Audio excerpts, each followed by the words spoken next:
Hi, this is Scott Garibay, And this is Autumn Garibay, his daughter.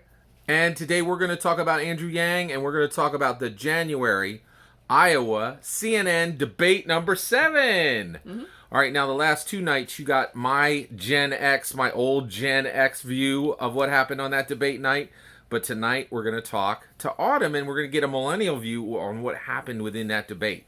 So one thing that was really unique and sad about this debate was that this was the first debate where Andrew Yang was not on the stage. What are your thoughts on that? Yeah, it really was tragic. And it was interesting to see because honestly, that's what most debates have been without people of color.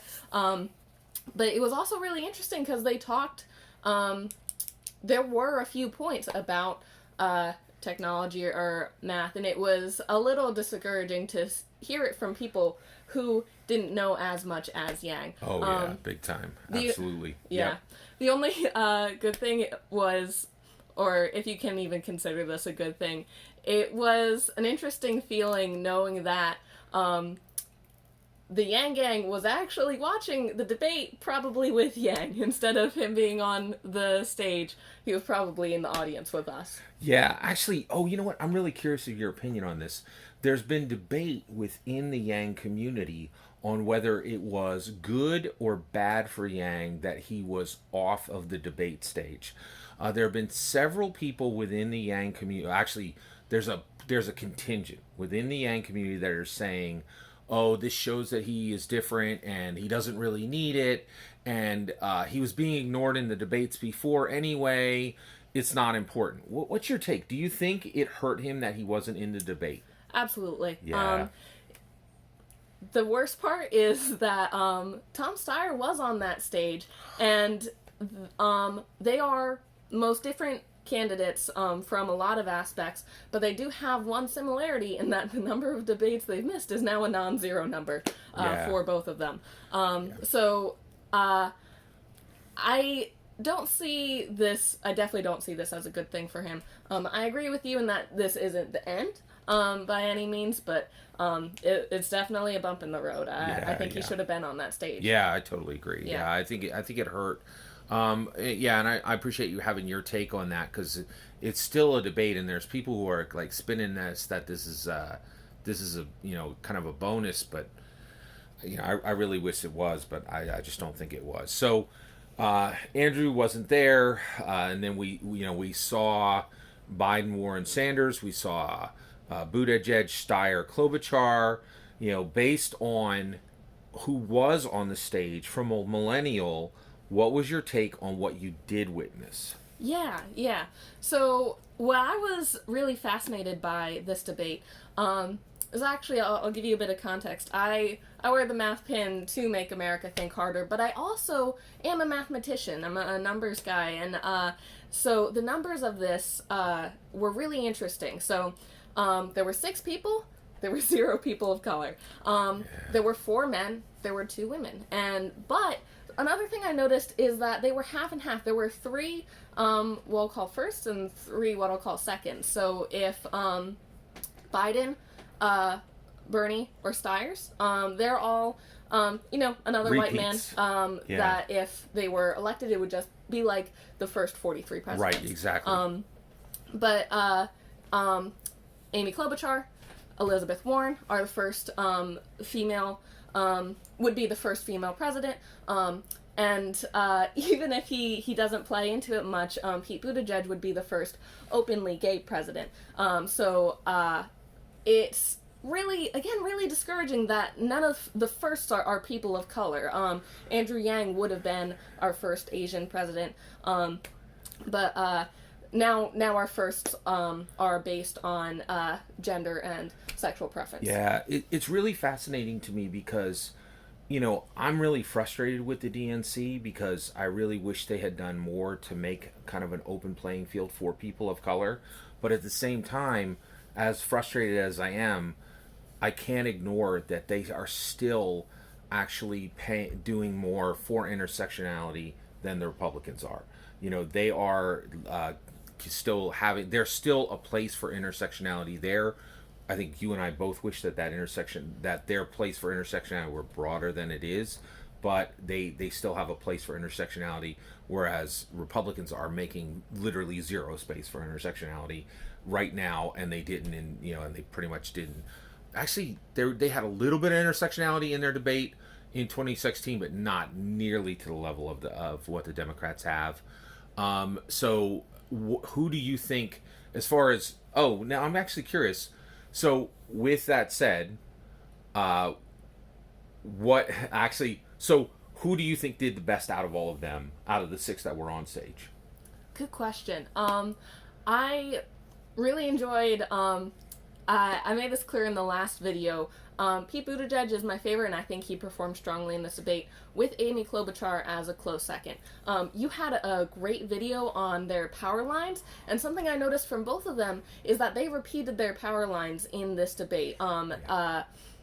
Pete Buttigieg said that the bigness and boldness of an idea wasn't based on how much it cost or how many people alienated. And what did Amy Klobuchar say? She said that the Midwest was not flyover state, that was her home. Yeah.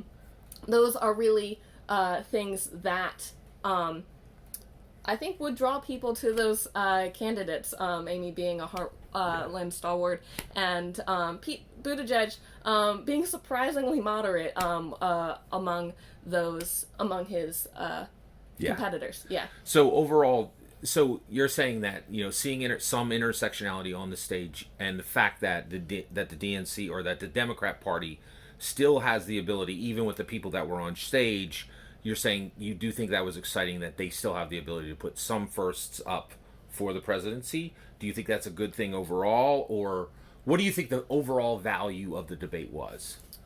Yeah, That's a good question. Yeah, so that's a great point, because, like, for instance, you're right. They have three people who would be firsts into the presidency, but also it is reinforcing that 43 era that we've seen.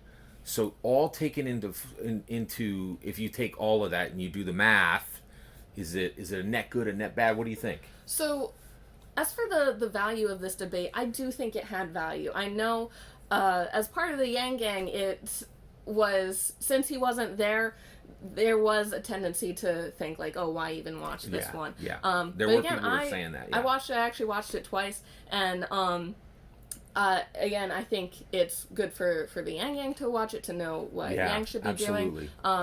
And again, even worst case scenario, he doesn't run. We got to know who they might choose. And I think that there was a lot of value in seeing the other candidates, and especially what I would call those firsts. And again, it's 50-50. So if the DNC puts up one of the Pete Warren or Amy Klobuchar, I think that would be a big step for them. I think the worry is, unfortunately, they might not get as many Trump voters. So there's also the chance that another white man will step into that position, and in that case, I would still probably be, or it would depend.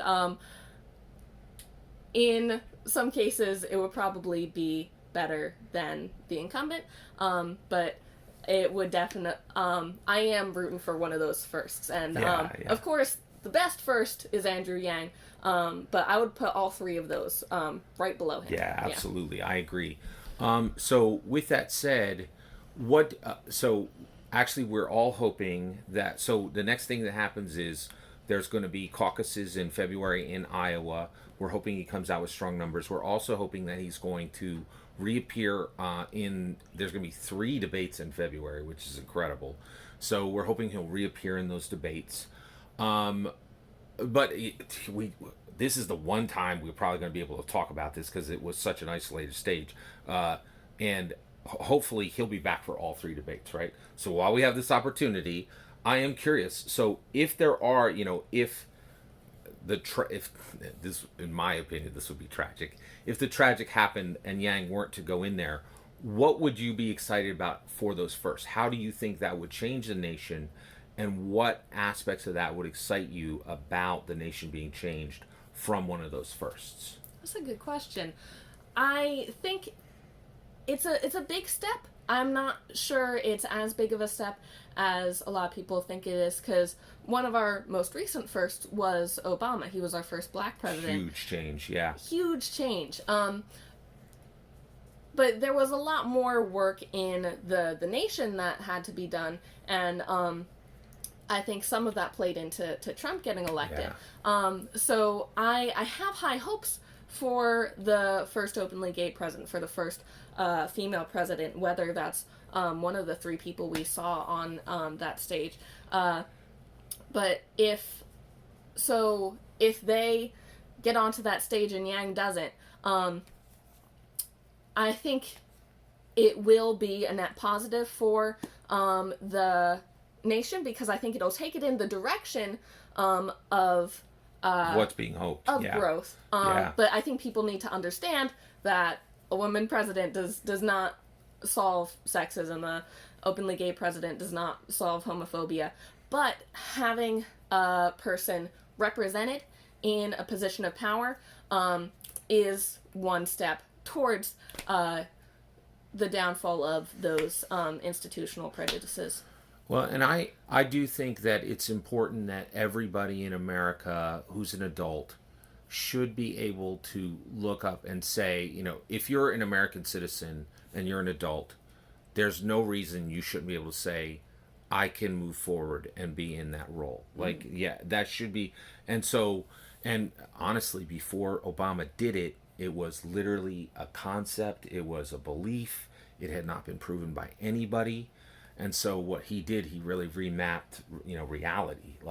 And I have to say, I was so heartbroken when Andrew Yang was not able to qualify for this debate, and it just set in, this just the forces that are aligned against anybody who's not a traditional candidate, right? Anybody who doesn't have one or both of those attributes of the 43 era presidents. And but what it really did remind me of is how incredible Obama was, and how amazing it was that he shattered all those barriers and that he was able to make it through. Because I think a lot of people really thought that America would never take that right step, and so it's a kind of a hard cost to see Yang off the stage to get there, but yeah. And it's particularly tragic as I'm talking about these first. Yang would be our first Asian president, but he would also be our second person of color as a president, which it might be equally important, because, as I said, we went from Obama right back to another white male. So I think there might be a tendency for people to think, oh, that was just a blip. People are always going to go back to that 43 era. Yeah. But hopefully Yang can break even that concept. Yeah. I have a question. So one of the big things that has come out of this election, and it's been a major theme that I've been shocked by, is this idea of septuagenarians and octogenarians and nonagenarians. So as a millennial, right, do you see any of the three septuagenarians really capturing any of your hopes and dreams for what you want for the future of this nation? Any of them? So I don't think so, but just to clarify, you're talking about Sanders, Warren, and Biden are all. So Sanders over is 70. So Sanders is 78. Biden is 77, and Warren, to my knowledge, is 70. Yeah, she's 72. Yeah. So, unfortunately, no. Again, I would, of those three, I'd like to see Warren as our first female president. But wait, Warren over Klobuchar? No.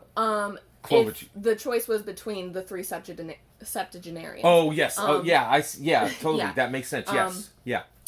So. What? Oh, that's interesting. So you would choose Warren over Biden or Sanders? Absolutely. Okay, absolutely. Yeah. Okay. Great. But something I'd like to say about the septuagenarians is it's hard hearing them talk, because they will admit when talking about climate change. They'll point right at Pete Buttigieg and be like, "This is really your problem. We'll be dead before this matters."